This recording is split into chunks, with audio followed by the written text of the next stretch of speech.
Hi, I'm David Johnson, and this is Verse by Verse.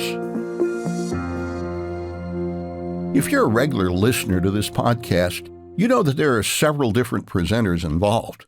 We hope you enjoy them all, but we understand that there may be some with whom you connect better than others.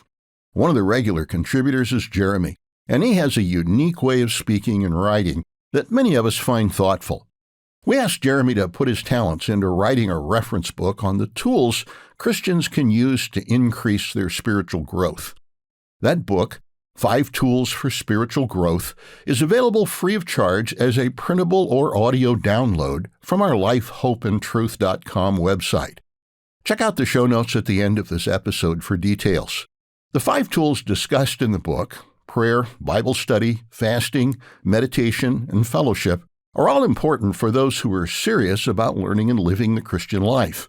You will undoubtedly want to learn more about each one. But in this episode, let's briefly consider a way to get started on using just one of those tools. We will find some helpful guidance in a short verse found in the longest psalm in the Bible.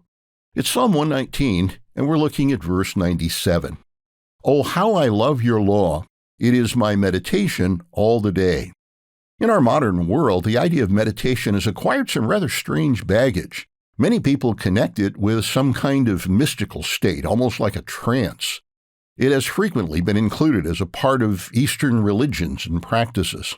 Others use meditation as a way to separate from the pressures of daily life, reduce blood pressure, bring a self-induced calm when life is seemingly spinning out of control. We should realize that all of those approaches are relatively recent applications of something much simpler. A simple definition of meditation, a definition readily accepted and understood in the past, is simply that meditation is directed thought on a particular subject. It is neither idle daydreaming nor some kind of mystical experience.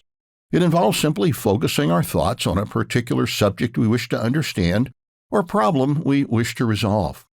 Effective meditation, as encouraged in Scripture, does not require some specific schedule or large amounts of time. We can meditate while taking a walk, driving through a peaceful area, sitting in our home at the end of the day, while enjoying a morning cup of coffee on the porch. The possibilities are endless. It can be a few minutes here, a few minutes there throughout the day, and our minds end up being directed back to God and His way all day long. One of the challenges people may face when they're learning to use this valuable spiritual tool is deciding on a subject for their meditation. Scripture makes several suggestions along those lines, and the passage we read today gives us a solid place to begin. Consider that short passage again for just a moment. "Oh, how I love your law! It is my meditation all the day." The writer of the psalm begins with a very positive attitude about the law of God. He does not approach God's law as a restrictive set of requirements that keep a person from enjoying life. He sees those laws as a blessing, actually a way of expressing genuine love and concern toward God and our fellow man. Some have assumed the 10 Commandments are negative rules, but they're designed to define for us what behaviors will produce good results and which ones will produce difficulties.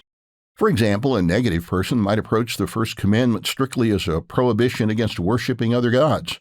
But isn't it a blessing to know that there is only one true God, and He makes His way of life clear? Do you realize that there are billions of people in our modern world who do not understand that there is one and only one true God? What a waste of time and energy it is to worship gods that don't even exist. And the first commandment protects us from that confusion. Of course, that only scratches the surface of the value of the first commandment, and our passage today encourages us to take the time to consider each of those commandments in more detail. If we do, we'll understand much more fully why the Apostle John wrote what he did in 1 John 5, verse 3. "For this is the love of God, that we keep His commandments, and His commandments are not burdensome." What's going to be on your mind today? Verse by Verse is a companion podcast to the Daily Bible Verse blog, which you can find on the Life, Hope, and Truth Learning Center. Check out the show notes for more.